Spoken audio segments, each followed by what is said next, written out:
Control number 41951, please introduce yourself. Good day, Ma'am and Sir. My name is Reynetas Luna, age of 29. I am single. I have one brother and one sister. I am the youngest sibling in my family.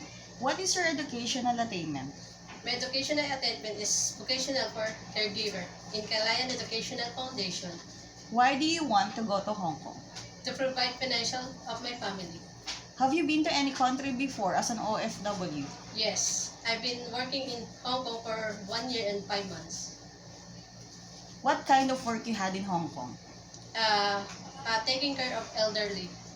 Do you have experience of taking care of a newly born babies and children? No, but I'm willing to learn. What can you do for elderly?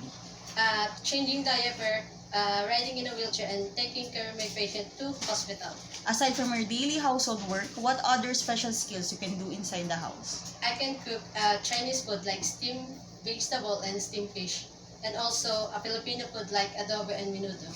Describe yourself as an housemate.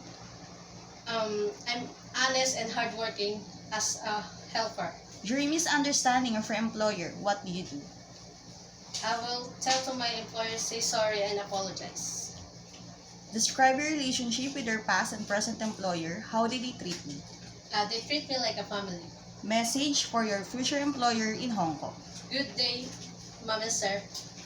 If you choose me, I will be honest and responsible to my work and to finish my 2 years contract and more. And thank you.